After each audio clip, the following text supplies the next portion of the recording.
What is going on, guys? Welcome back to another video from Mr. Gray's Talk Room. I'm your host, Christian Gray. Today, we're going to be talking about Wes Watson and the alpha male, sigma male kind of persona that people want to portray. So, there's a few things that I want to talk about, and I have it here with my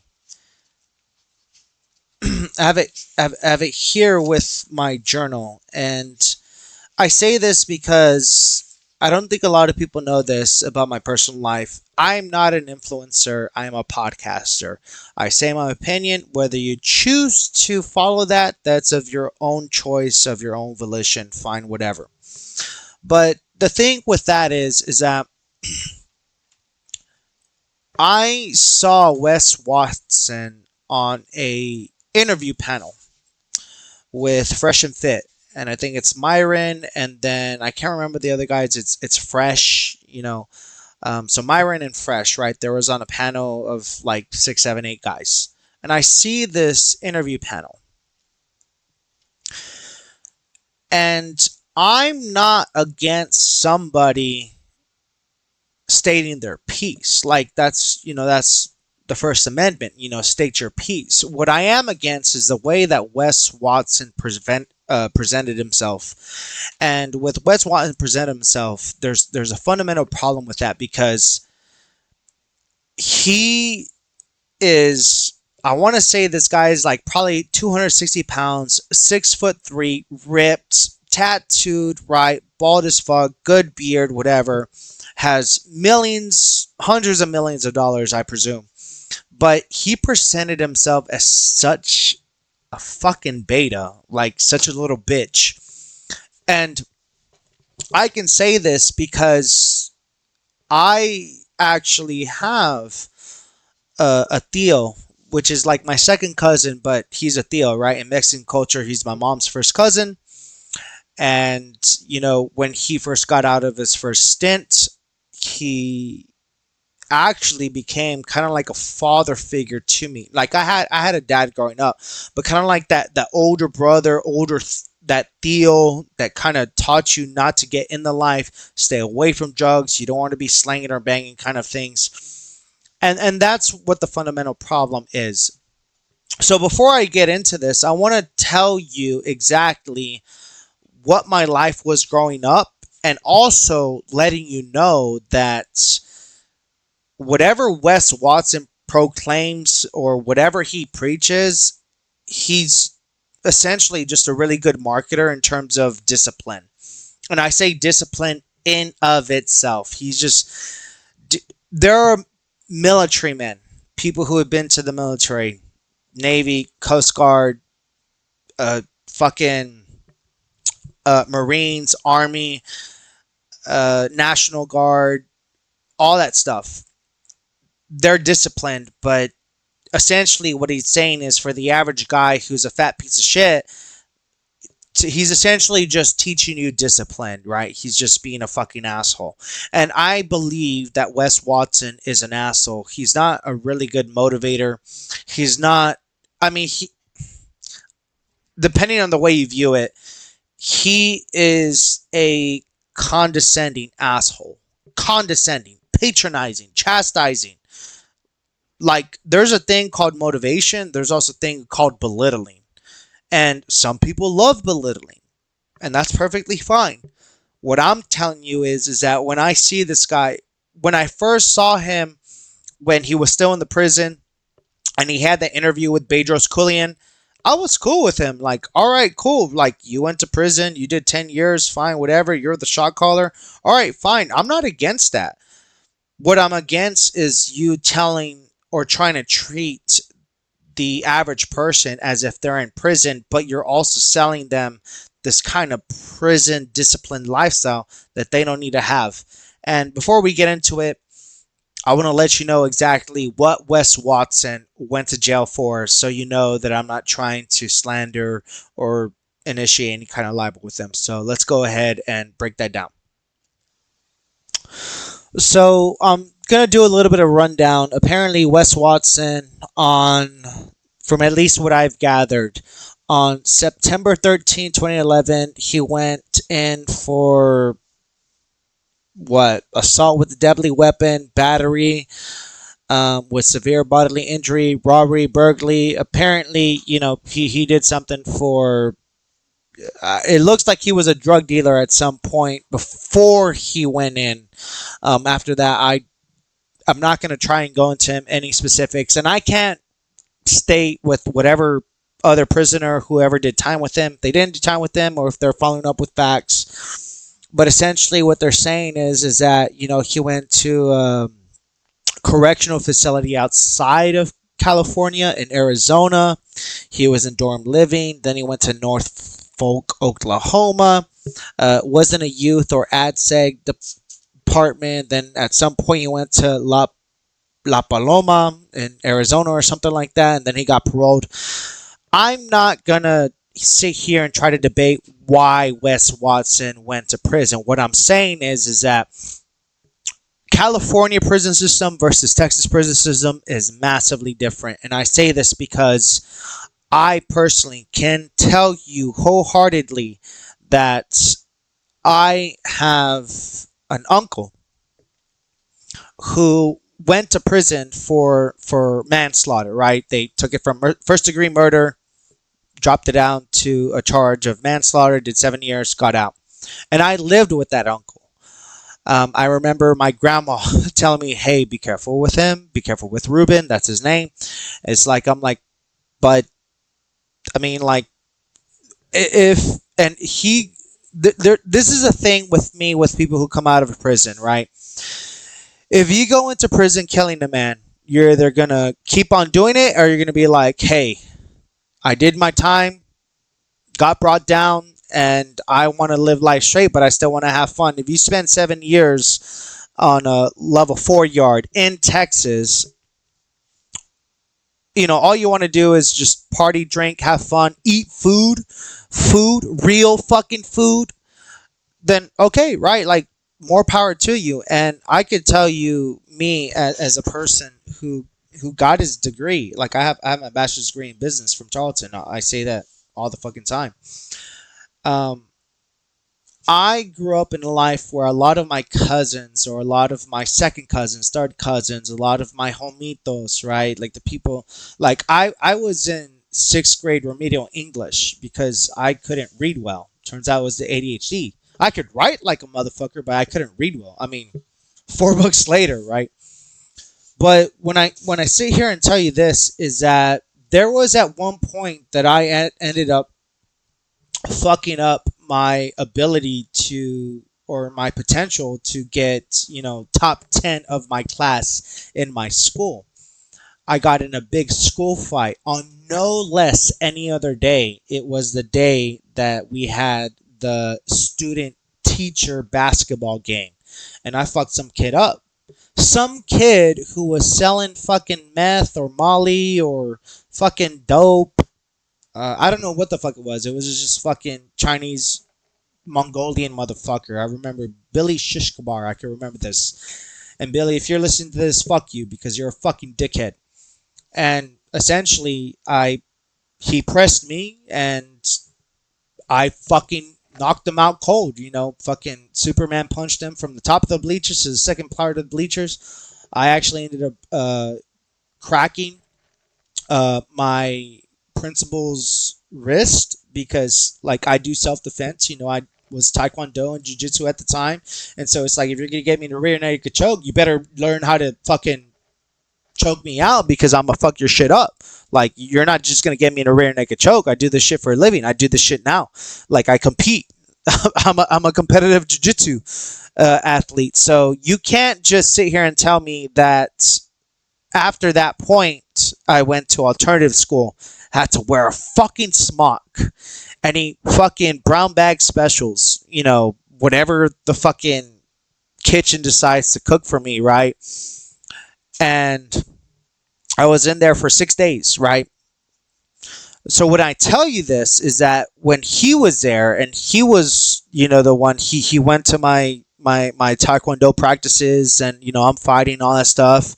There was one point where I'm gonna use the word uncle because although he's my mother's first cousin, he acted like a bigger brother uncle type of persona for me. And there was one day he says, "I'm gonna put my hands behind my back. I understand that you have all those fucking cushions on you. You know, you have those protective pads. You need to learn what it's like to hit somebody with your fist." And he just said, "Just do it. You got 30 seconds, right? Like a quota check, right? That's the term he used, a quota check." And I just fucking wailed on him, you know, bust a lip, little bit of a black eye kind of stuff, you know, hit things. He didn't fight back. He says, "Now you know what it likes to hit a man. Did you like that feeling? No, my fucking fist hurt." He says, "Well, good. The fact that we're here in the backyard, I want you to know that if you do that outside of this backyard, you're going to go to jail. It could be assault, could be battery, assault with a deadly weapon. Do you like this feeling? No."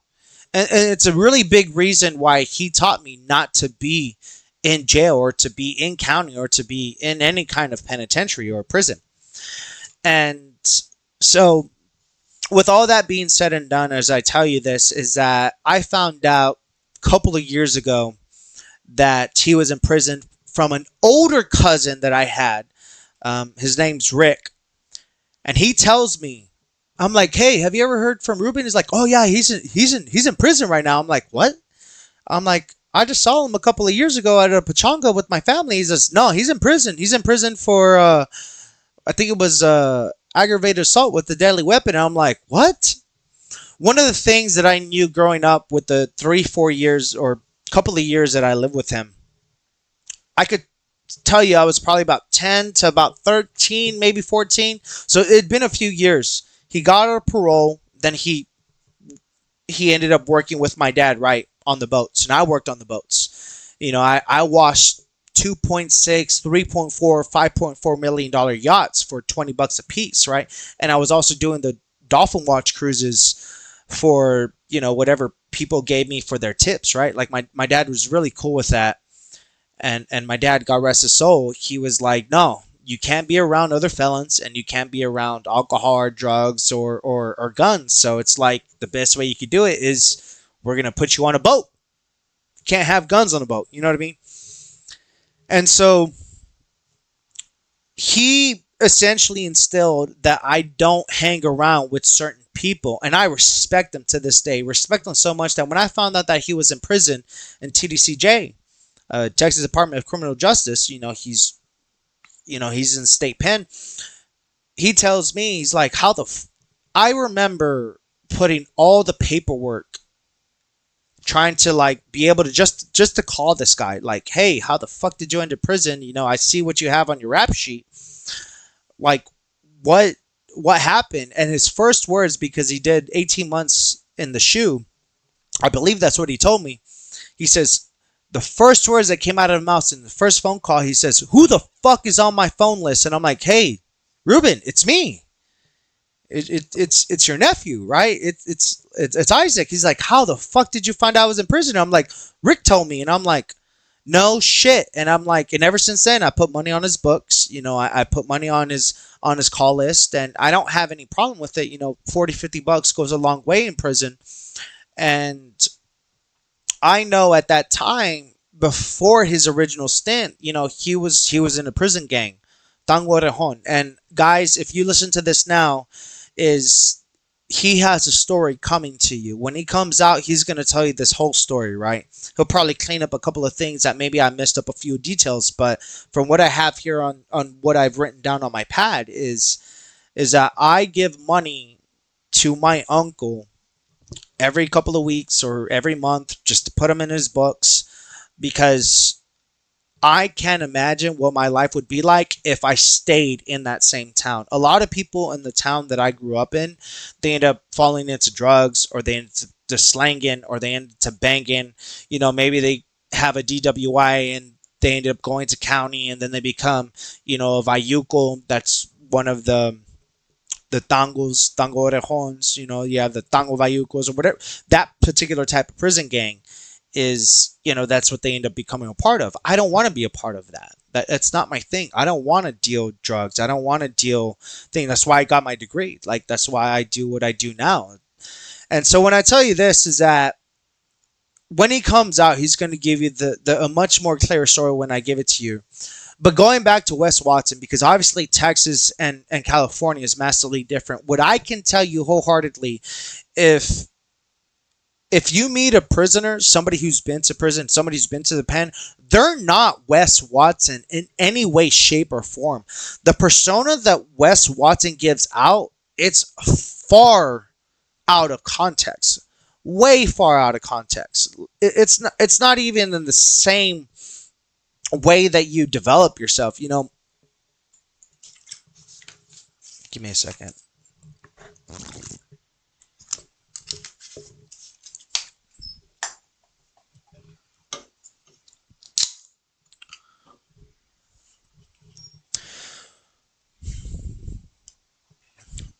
The first stint that my uncle went into was for manslaughter. The second stint was for assault with a deadly weapon. Wes Watson, from what I've gathered on YouTube and on the internet, is essentially drug dealing, and I believe he said it. It was weed at the time, right? And then of course you have the assault with the deadly weapon, the battery with severe bodily injury, robbery, burglary, all that stuff. I don't know what happened in between, and honestly, I don't care. But what I can tell you is that a person who's been into prison, most prisoners, they don't act the same way that Wes Watson acts. Like they just don't do that, because when you think about it, is that's the type of aggression and persona and behavior that gets you back locked up into county, into prison, right? And there's going to be a point where he says in this interview panel that you're the type of person that I would slap the shit out of. But if you slap somebody, that's assault or battery, by default. Like you said, you have 2 strikes, 3 strikes, you're out. You're getting numbers. You're getting letters and life sentences. Like, why would you do that?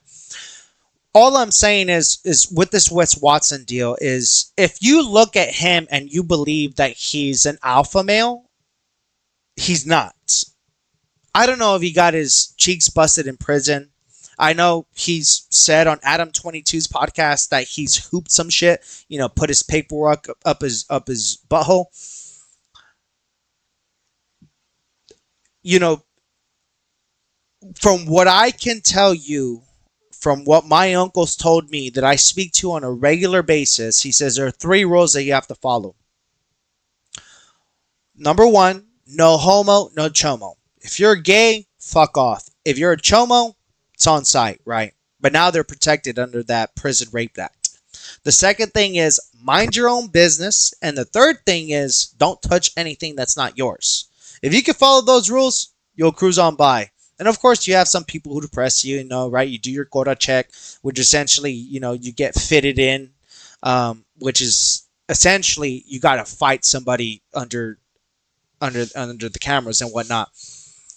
But the thing is that Wes Watson, because he's white in California prison system, he has to hang out with the Aryan Brotherhood or whoever the hell it is, and it makes no difference. But the persona he gave on, like, I had a lot of respect for this man coming out and building himself up, but with what he displayed on this interview panel, I look at that and I'm like, you're still stuck in the prison mentality.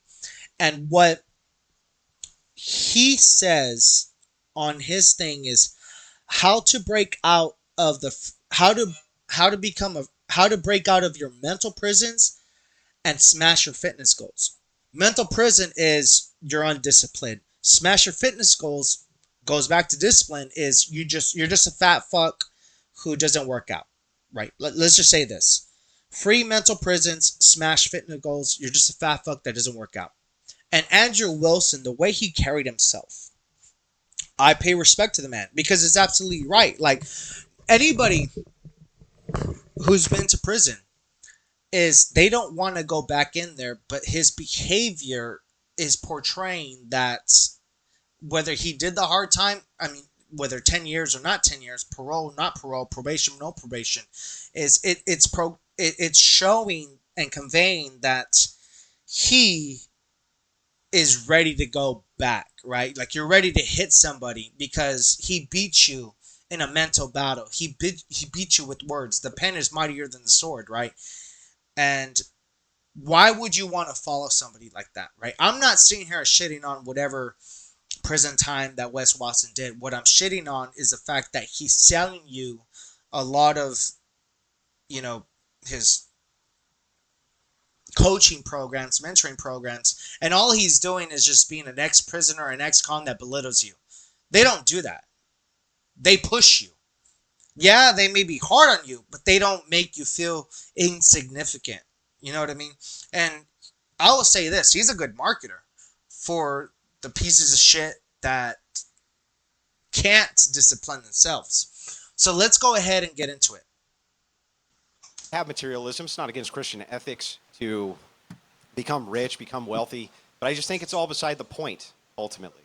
You're trying to go for a single thing, and it's to achieve something greater than money? The person. Does he have money? No. Do you have money? No, I don't have. How much money do you have? I don't have money. But here's the thing. Why is money valuable? Do you have money? What is money valuable for? I'm just asking. Do you have money? I just said no. I'm broke. I'm a nobody. No, but really, you are? Yeah. Is he really broke? Yeah. I just want to know. I have to know. No, I'm not. I'm not one of these rich guys. I don't have a Bugatti. I don't have a Lambo. I just really have to know. Like, how much money you got? Probably $5 in my pocket. Not much more. Can anyone answer for the guy? Why do they think I'm kidding? I have a family. I take care of an entire family.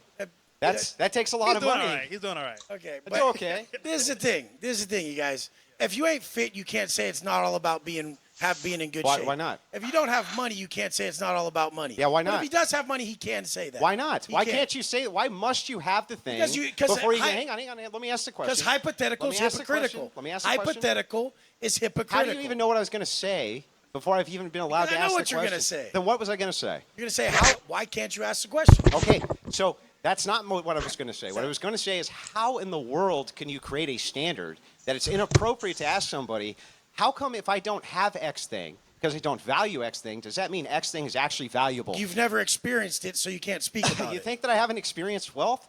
I was asking if you did. Even poor people experience days of wealth. I was asking if you did. I don't know who you are. But even poor people experience days of wealth. And so the thing is definitely not. Definitely so.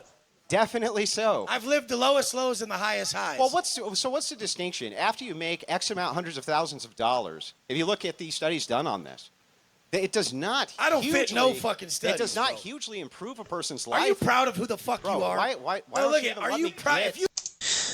Okay, so in that preface in of itself is like, do you make money? And Andrew Wilson, the guy who's combating Wes Watson, he says, I'm poor, right? And poor is a relative term. I mean, you can make $100,000 and still be poor, right? 200,000 still be poor. If you're an entrepreneur, you could be $300,000 still be poor. If you're on W2, you could feel rich. Either or.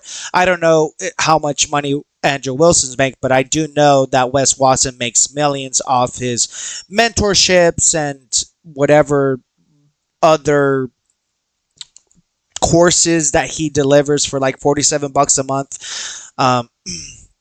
And then, of course, Wes Watson is essentially combating him. Why is he not on the panel?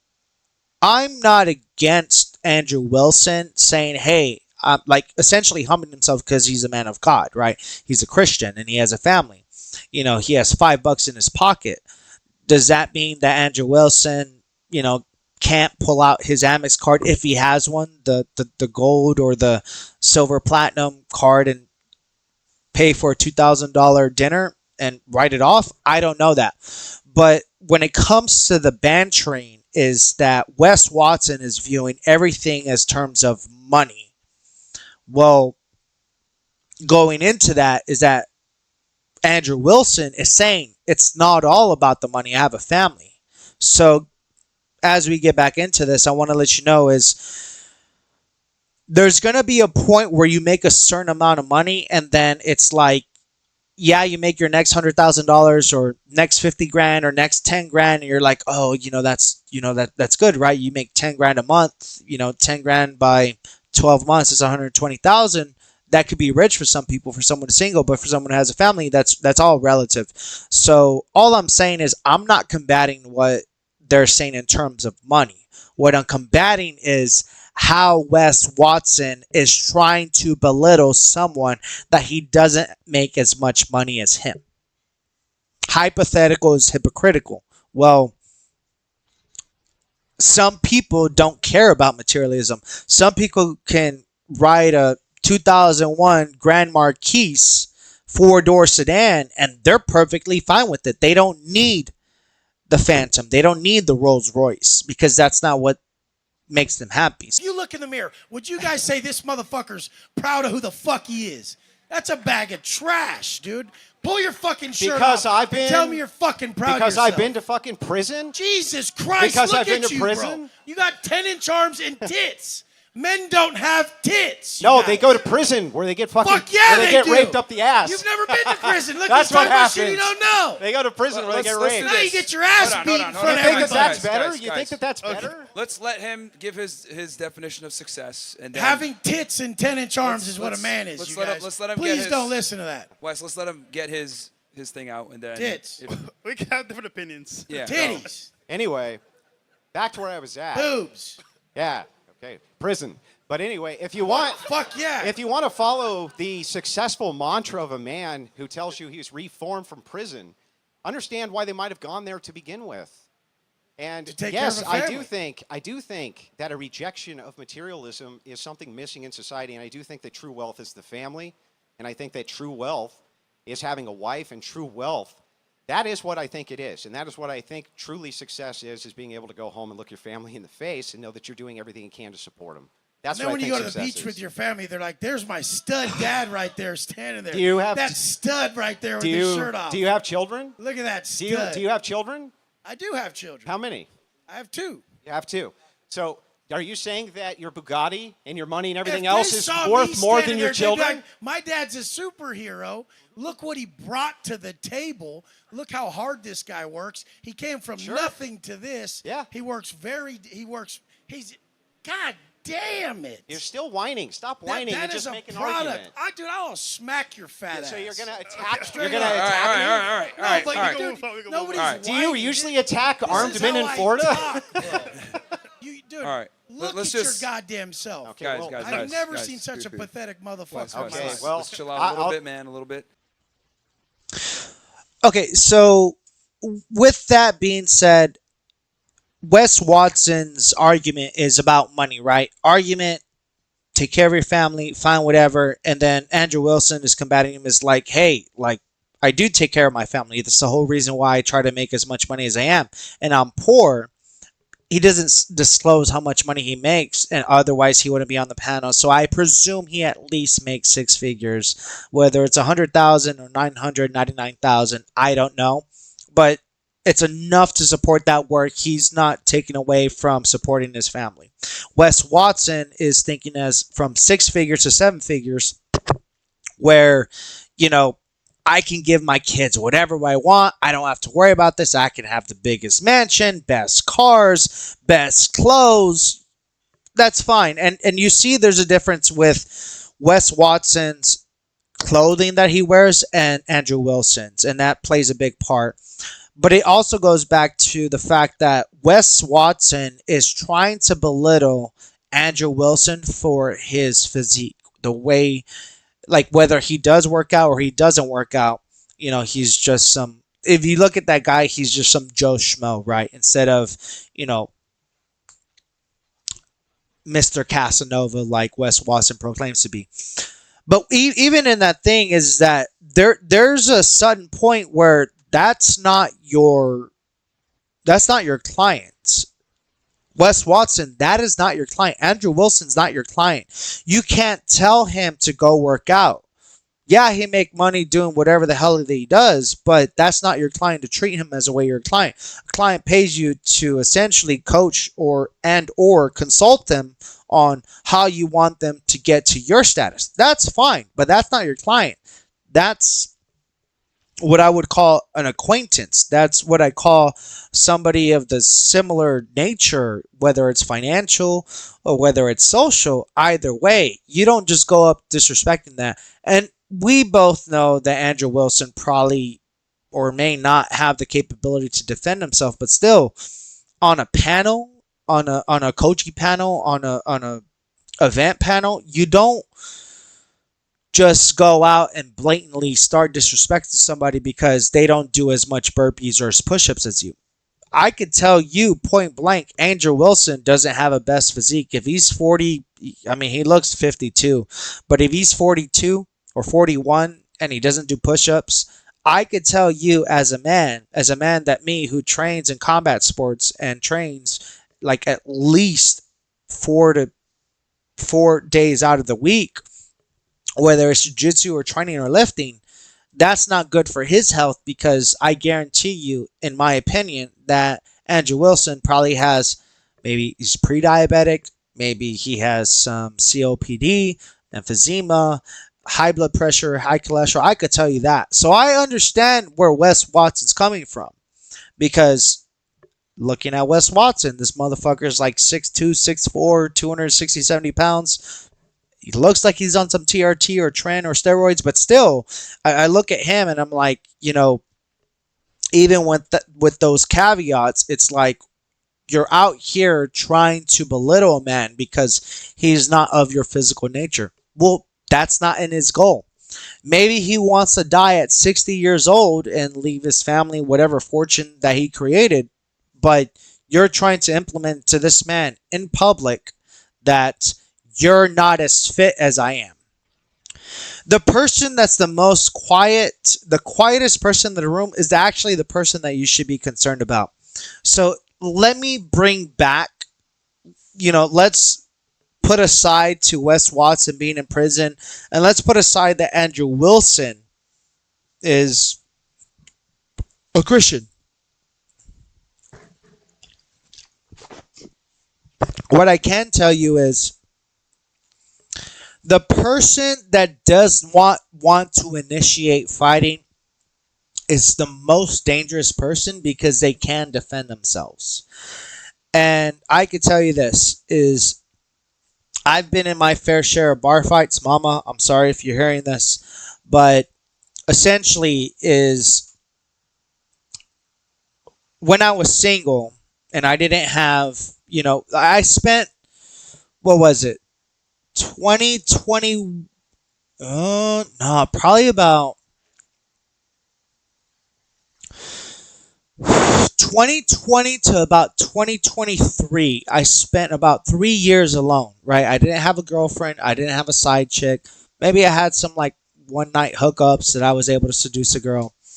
But in that time, I could tell you I had my fair share of bar fights, but because I tipped the waiters and I tipped the bartender so well, they didn't kick me out. They kicked the other guy that instigated it because I'm not an instigator. I fight. I can fight. I compete in Brazilian Jiu-Jitsu often. I'm also a point sparring world champion in Taekwondo. And because I know the stand-up game and I know the ground game, I don't do Sambo, I don't do MMA because I value my eyesight, I also value my brain. I can tell you that, if someone steps on my shoe, whether they're brand new or whether they're beat up fuck nuggets, I'm gonna be like, oh bro, it's fine, whatever. Like, I get it, it's cool, whatever.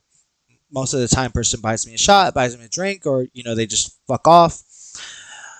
It's almost always when I bump into somebody and I spill their drink on them, on their new shirt that they got, that they're wearing on Friday or Saturday, fine, whatever. Like, this is a new shirt, right? Like, but you could say it's easily a $120 shirt when I got this shirt for $10, right? But it looks $120. It's normally the people who are wearing $1,000 Supreme shirts that is literally a Hanes t-shirt with a printed logo of Supreme that you could probably get at any kind of fucking shirt printing store or shirt embroidery store for $10, right? Just print off Supreme, put it on your shirt, Now you're $1,000. And most of the guys, they're really broke. So when I tell you this is that I've been in my fair share of bar fights where I'm like, I back up. I'm like, bro, I don't want no problems. Like, it's like, I'm sorry I stepped on your shoe. I'm sorry I spilled your drink. Let me buy you another drink if I can. And they're just pressing and pressing and pressing. Most of the times I've been alone, but what I can tell you this is that in that little scenario is I know this guy's not gonna fuck with me. And I'm about 5'10", about 250 pounds. I'm not a big guy, but I'm a big guy. But to the guys who are like 6'4", 6'7", I fucked them up, right? But it goes in the fact that where you're not going to punk me and I know how to fight. And it's not almost always a guy, right? You know, tries to do a haymaker, power blast double with him, get him, elbow him to the ground, find whatever, bust his lip. 30 seconds to a guy who doesn't fight, doesn't matter how big or how much he weighs. I'm a heavyweight competitor, so it's all the same to me. They're going to be like, oh, fuck, I fucked up. And then that's it. Back off. With what Wes Watson's trying to do, and he's trying to use his weight, his size, his money against some dude on a panel and say, I'm better than you. Okay, you are better than me, right? Physically, financially, okay, fine. But in a difference of opinion, why are you trying to belittle this guy as if he's your client? You can, if that's your client and the client pays you to belittle them, all right, fine, whatever. That's why your client pays you. But he's just some other person just trying to give you a different opinion, and you're getting mad about that. When I see a guy, when I see a rage head, a roid head, or whatever you want to call it, I start looking at this guy and I'm like, okay, he doesn't have a lot of good emotional control. And a guy who doesn't have a lot of emotional control is similar to TNT. It's similar to a bomb. It's something waiting to blow up. It's like an IED, right? Like it's waiting for it to blow up. If you don't have control over your emotions as a man, whether it's physically or emotionally or intellectually or verbally, there's a fundamental problem. And I say this to all men out there.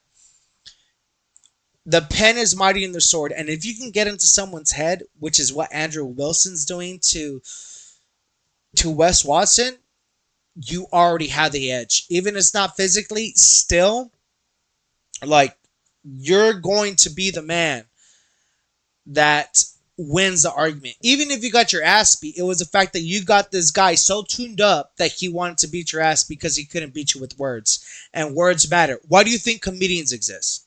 So, let's go ahead and get to the last segment.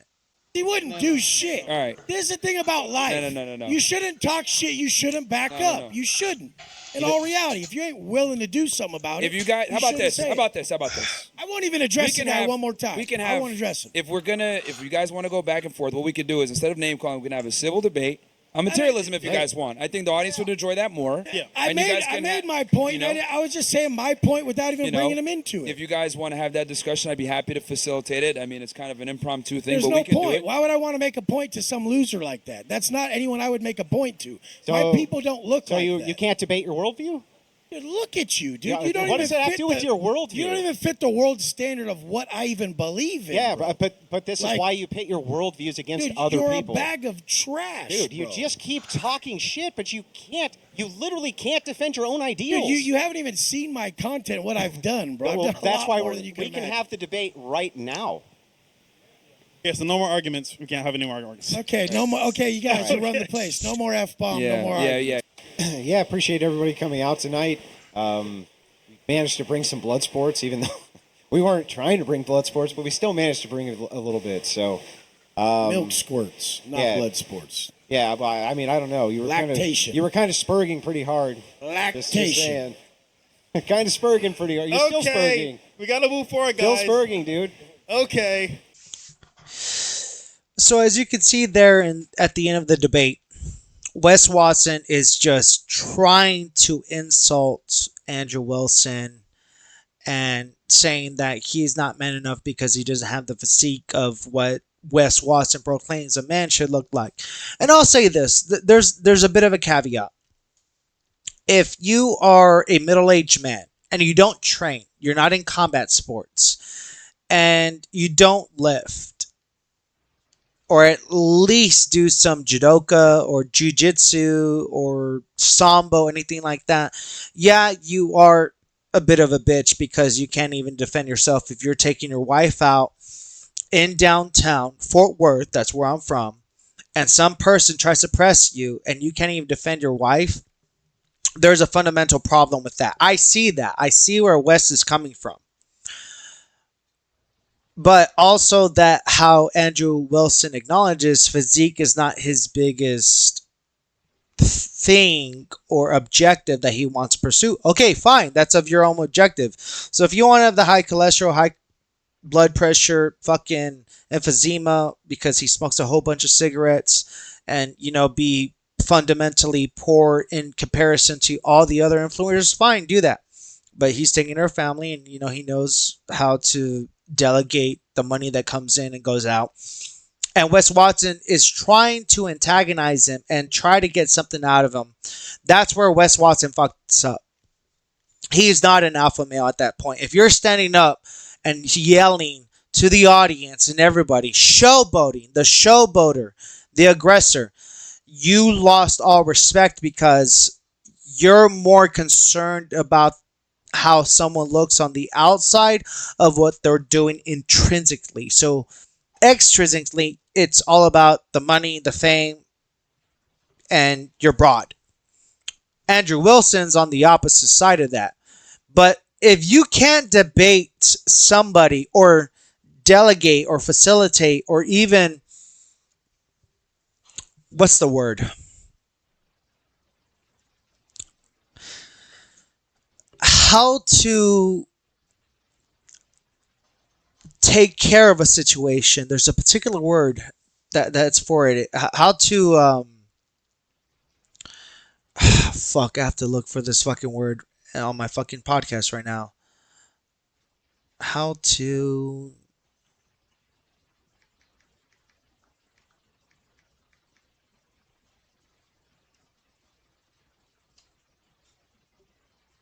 de-escalate. If you can't de-escalate a situation, right? Andrew Wilson can escalate and de-escalate the situation. Wes Watson has one drive and one drive only, and that's to escalate to the point of aggression, right? But the fact that he can't combat somebody or debate somebody civically or cordially on a panel, and his objective is the only objective, that's where Wes Watson lost. And I could tell you this, as Andrew Wilson, if you're a reformed prisoner and you say that prison reformed you to be XYZ, and you're still going back to the same principles that put you into prison, assault with a deadly weapon, you're a drug dealer, battery with fucking what the fuck, battery with severe bodily injury, robbery, burglary. If so, at this point, Wes Watson should be able to have a conversation with somebody and not get to the point where he wants to actually assault somebody, because that's where he fucked up. He fucked up in this panel. He's getting up. He says, "I will smack your fat ass." That's his problem. His only solution is to slap somebody instead of debate. Instead of, and you have Myron there and Fresh de-escalating the situation like, hey, this is just a panel on difference of opinions. Fine, whatever. But Wes Watson isn't as alpha as you proclaim him to be. Whether he hoop ship up his butthole, whether he didn't, whether he shanked somebody, whether he hit somebody, whether he had the fucking keys to the yard. What I can tell you is, in Texas, is my uncle that I speak to regularly, and he's going to come on this podcast, and he will come to this podcast when he gets out, whether it's parole or next year. He will tell you the ins and outs, whether you're a gang member or you're not a gang member, whether you're excommunicado or whether you're affiliated. What he will tell you is exactly what you can expect. But what he can say is discipline. Wes Watson, at point blank, to any Joe Schmo, all he sells is discipline, and all he is a fucking asshole. He's not really a motivator. If it is a motivator, he's acting like he's in the military, which he was never a part of. I can wholeheartedly tell you that. But the military is trying to get you conform to do X, Y, Z. But the thing is that what Wes Watson did was not sanctioned. What military men do, or military women, is sanctioned by the government. A military man can go to another country, kill somebody, come back, and it's sanctioned by the government, by the military. Wes Watson is willing to kill somebody. That's not sanctioned. There's a difference. That's called discipline. And that's what I believe, where at the end of this little panel, this interview panel, this event, where a lot of people don't understand is that I wouldn't buy Wes Watson's material. And I've seen those clips. I've seen those YouTube shorts. I've seen those Instagram reels. I've seen those Facebook reels. I've seen those TikToks. For him to tell me that I'm doing the best that I can to say that I'm a piece of shit, I'd rather join the military at that point. Why am I paying someone to tell me I'm a piece of shit? What I should be paying him, at that point, he should be a consultant telling you what you're doing is wrong. But a coach is a motivator. Consultant is a facilitator delegator. There's a massive difference between that. So that's my 2 cents. Hope you enjoyed this segment. At the end of the day, you know where to find me, Mr. Gray's Talk Room. You can find me on Facebook, Twitter, Instagram, Spotify, Apple, Google, wherever it is you want to leave the sponsors. Make sure you hit that thumbs up. And at the end of the day, stay tuned. Take care.